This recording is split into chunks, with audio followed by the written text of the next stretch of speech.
When you use exposure and response prevention techniques, what you're really doing is challenging those cognitions, your thought processes around your tic disorder.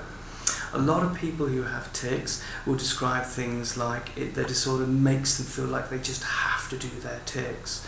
It makes them feel like doing it at the worst possible time, in the worst possible place, to the worst possible people, and then you can't get that feeling out of your mind, and that makes you want to do your tics more.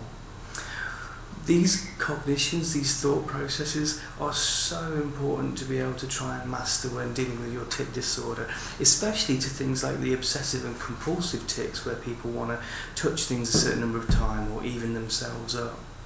It's a really common area of Tourette syndrome and tic disorders that people struggle with probably nearly as much as their tics sometimes.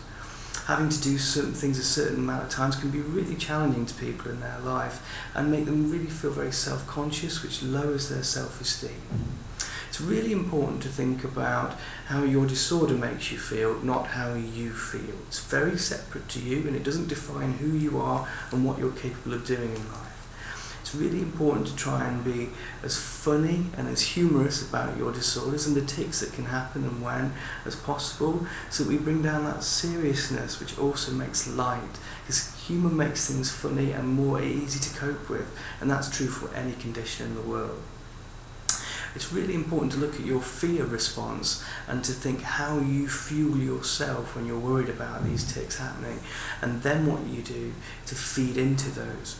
Especially if things like whenever I get on a bus I have to do this, or whenever I'm sitting in assembly I have to do this, because those things are not set in stone, but guaranteed if you think that you're going to have to do them, it reminds you, you trigger off your urges, and it raises your premonitory urges, those tic signals we talked about before.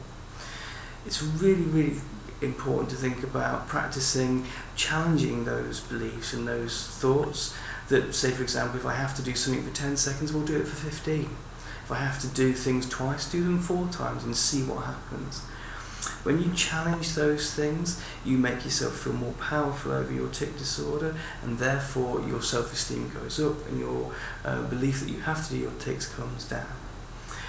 Instead of habit reversal, which asks you to do a competing response all the time from then on, exposure and graded exposure, which is where you do it slowly, builds on the time you're able to put up with your tics.